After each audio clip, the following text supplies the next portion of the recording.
თქვენ თუ შეიძენთ Volvos, მართლა შეიძლება ამ მანქანას ჰქონდეს დაახლოებით Lamborghini-ის ხმა.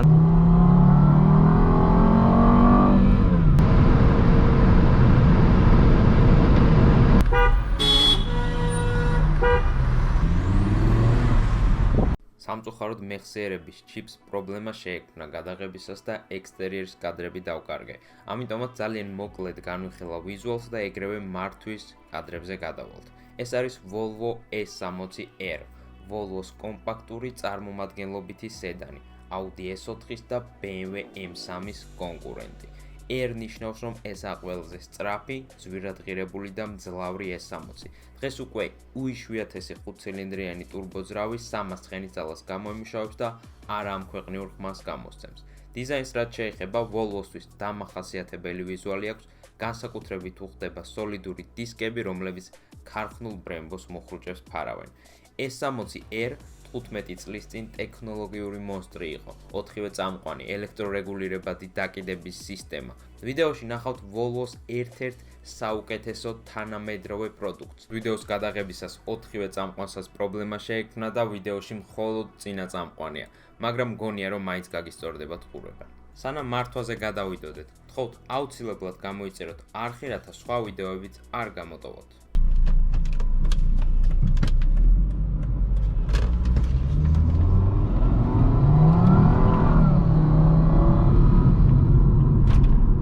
და უკვე მართავთ Volvo S60 R-ს. და პირველი შთაბეჭდილება ისაა, რომ თვითონ ხილვადობა ძალიან კარგია, ყველაფერი კარგად ჩანს. ინტერიერი მომწონს ძალიან, ანუ ეს კონკრეტულად ეს საჭე ხელში კარგად ჯდება, ხარისხიანია და ძალიან მარტივი მოსახვევია, ანუ 2003 წლის მანქანაა, მაგრამ მაინც ესე რბილად და მარტივად უხვევს. ბრემბოს მუხრუჭები გვაქვს ქარხნულად, ანუ თვითონ დამუხრუჭების ძალა ნამდვილად არ იქნება პრობლემა. თვითონ რაც შეეხება სიარულს და სირბილეს. არ არის ძალიან რბილი მანქანა და შეიძლება გაგიკვირდეთ კიდეც, რომ აი Volvo და არა რბილი. დიახ, ასეა Volvo და არ არის დიდად რბილი. ვერ ვიტყვი რომ შემაწუხებლად უხეშია, მაგრამ რბილი მანქანა დიდად არა. თვითონ აჩქარებას რაც შეეხება გრძნობ, რომ 2000 ბრუნიდან დაახლოებით მანქანა იწყებს, მანევრი ნახეთ. მანევრი ნახეთ, ჩემი, რა კარგი მანევრი აქვს. შეგვიძლია სპორტში გადავრთოთ და ანუ რა იგულისხმება მას active chassis settings, ანუ მანქანას აქვს ელექტრონულად რეგულირებადი პადვესკა, ანუ როდესაც უკვე სპორტს დააჭერთ, ბევრად ნაკლებად ქანაობს, აი ეგრევე ვგრძნობ უკვე, რომ ბევრად უკეთ დგას, საერთოდ აღარ ქანაობს თითქმის კუზაო და არის ძალიან სპორტული იმასთან შედარებით, რაც კომფორტია და ეს წარმოიდგინეთ რამხელა ტექნოლოგიებია როდის 2003 წელს. ეს რაღაცეები დღევანდელ თაობებში გვხდება მანქანებში და მან გვიკვირს და ანუ 2003 წლის მანქანაში ეს რომ გვაქვს ძალიან მაგარია და აი მოსახვევში საერთოდ აღარ ქანაობს. აი თითქოს სხვა მანქანაა რა კომფორტთან შედარებით. ბევრად უკეთ დგას. ედმენში შეგიძლიათ გადართოთ და იქ თუ გადართოთ მანქანა კიდევ უფრო უხეში, კიდევ უფრო სპორტული ხდება და დაკიდების სისტემა უფრო უხეში იქნება, რათა მოსახვევებში უკეთ შეხვიდეთ, მაგრამ რავი, სპორტი ჯერჯერობით მე ძალიან მომწონს და ვფიქრობ, რომ კარგი ბალანსია, თქვათ, კომფორტსა და სპორტულობას შორის. თვითონ მანქანაში ხმა დიდად არ შემოდის და გვაქვს ორმაგი შუშები და ამის მთავარი მუღამი, ანუ ეს არის ორმაგი შუშები, ამის მთავარი მუღამი ისაა, რომ თვითონ სალონში არ შემოვიდეს გარედან ხმა და რო გავჩუმდე, ალბათ ამჩნევთ, რომ დიდად არ შემოდის ხმა. რაც ცოტა საწყენია, იმიტომ რომ მანქანას იმდენად კარგი ხმა აქვს, რომ ცოტა მინდა რომ უფრო მეტი შემოდიოდეს ხმა.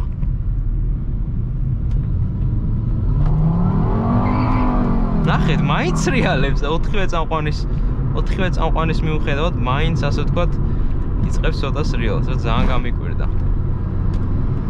თუ საბურავი არ გვაქვს ძალიან კარგი და ესეცაა რა თქმა უნდა გარკვეული მიზეზი.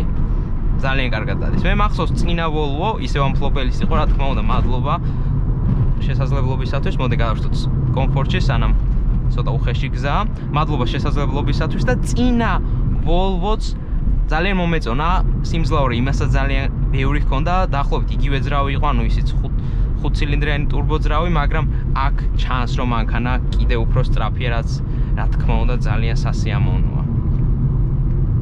რომ მიხვდეთ თუ რამხელა პერფორმანსზე გვაქვს საუბარი, ეს არის ჩათვალეთ BMW M3-ის და Audi S4-ის კონკურენტი, ანუ ძალიან სერიოზულ მანქანებთან უწევს დაჯახება. და სწორედ ამიტომ არ იცის ხალხმა ეს მოდელი კარგად. იმიტომ კი არა რომ ცუდია, არა ძალიან კარგად ადის, აი როგორც გაჩვენეთ და კიდე გაჩვენებთ, მართლა სწრაფია, მანევრი ძალიან საკაიფო აქვს, კარგი მუხრუჭები, მაგრამ უბრალოდ ისაა რომ არ გაუმართლა კონკურენციაში. დაეჯახა E46 M3-ს, დაეჯახა Audi S4-ს, რომელსაც 8 ცილინდრიანი ძრავი აქვს და ანუ ასე ვთქვათ, აი ამ ხრივ ცოტა დაიჩაგრა რა.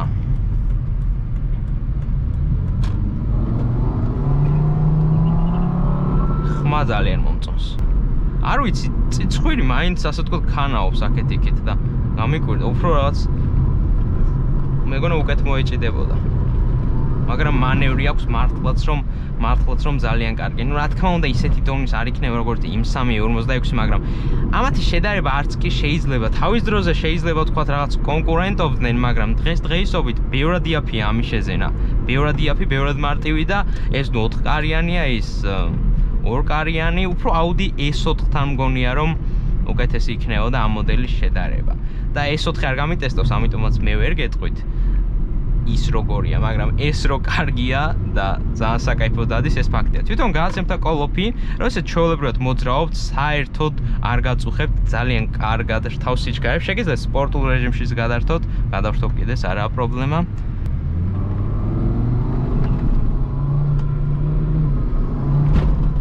ხმა აქვს საოცარი. თქვენ თუ შეიძენთ Volvos, მართლა შეიძლება ამ მანქანას კონდეს დაახლოებით Lamborghini-ის ხმა. და ვიცი რომ ეს სულელურად ჟღერს რა Lamborghini რა შუაში არა, თუნდაც Lamborghini-ის ვიტყვი, არ არის პრობლემა, უბრალოდ იმდენად მიღებული იყო ჩვენ საზოგადოებაში Lamborghini-ის ხმა ძალიან დიდ ხანს რომ ვფიქრობ არც ესაა პრობლემა.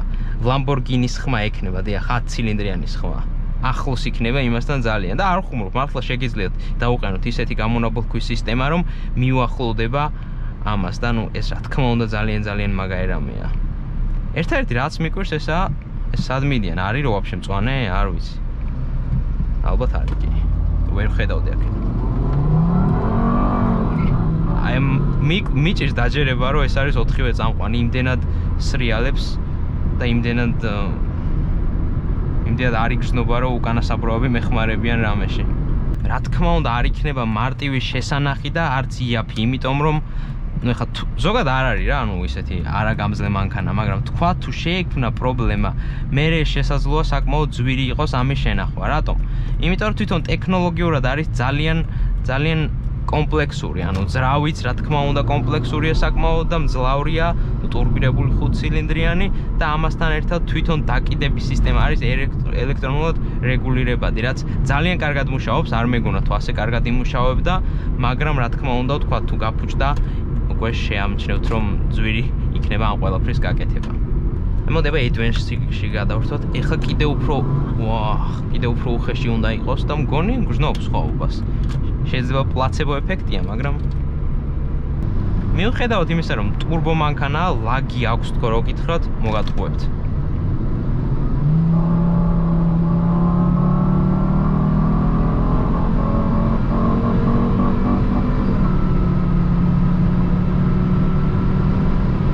ისიც რას ვფიქრობ? გონი სპორტის ჯობს ამ გზებისათვის. იმდენად დახტის მანქანა, რომ გონი ჯობს სპორტული დაკიდების სისტემით ვიაროთ ამ შემთხვევაში. ბოლდე არ მაქვს ხა მიჭერა.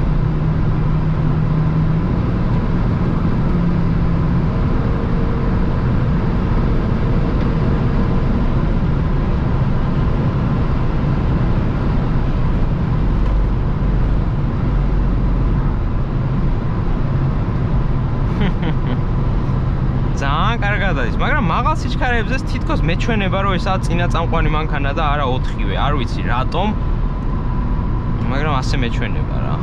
Advanced არის ძალიან უხეში დაკიდების სისტემა, ანუ თვითონ ამორტიზატორები ხდება ძალიან სპორტული, იდეალური გზისთვის რა, სადაც საერთოდ არ არის ესეთი უხეში რაღაც უსწორმასწორო გზა. ხო აი არ ვიცი როგორ დააგეს ეს გზა, მაგრამ აი რასაც ქვია, აი ესე ტალღისებურია რა, ეს ავტობანი. არ არის იდეალური ავტობანი, მაგრამ რა ვქნათ, ესაა რაცა. მანევრი ფაქტია რომ ბევრად გაუმჯობესებულია ვიდრე წინა Volvo-ში რაც გადავიღე და თუ არ ვწდები ის იყო S60 მგონი მოდელი და ეს არის იმის შემდეგი თაობა და ეს მანევრის კომპონენტი ამ შემთხვევაში არის ბევრად გაუმჯობესებული. იმასაც როგორც მახსოვს არ ქონდა ცუდი მანევრი, მაგრამ ეს რო უკეთესია ეს უდავოა რა.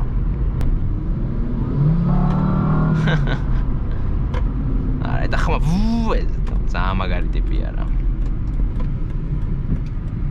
მოხვევის კუთხე აქვს საშინელი. არ ვიცი რატომ, მაგრამ ასე. არა, ძალიან წინა წამყვანივით იქცევა, არ ვიცი ეს მართლა. არ მაინტერესებს რა. იმდენად კარგად დადის, რომ ნახეთ. აბა, მარშრუტ გარასაკეთებს.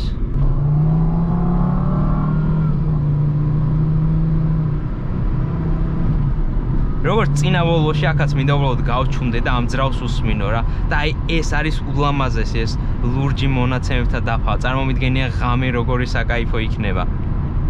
ეს არის მანქანა, რომელსაც მეც დიდი სიამოვნებით შევიძენდი, იმიტომ რომ ძალიან ბევრი რაღაც შეუძლია, თან ხელმისაწვდომია და ძალიან სწრაფია, ანუ როგორც გითხარი, ძალიან სერიოზულ ავტომობილებს უწევს კონკურენციას.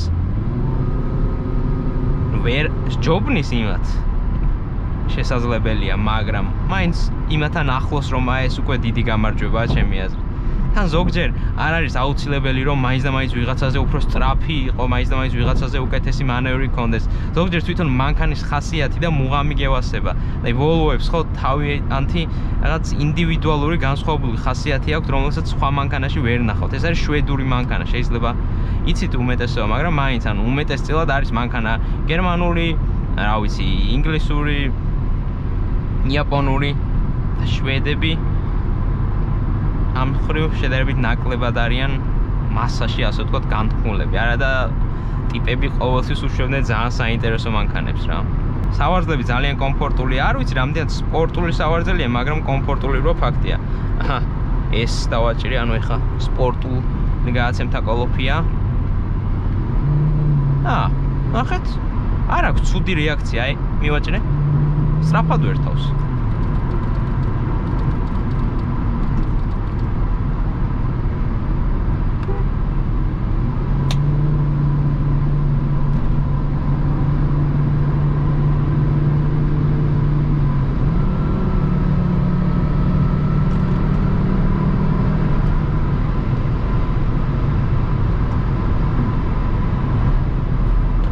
კარგად დადის.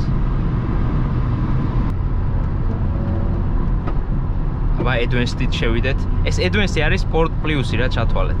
და საჭე უფრო მძიმდება და ნახეთ რა საკაიფო შედის. ველოსტერით შევედი დაახლოებით იგივე სისწრაფით აქ, ანუ საკაიფოდ შედის რა ძალიან.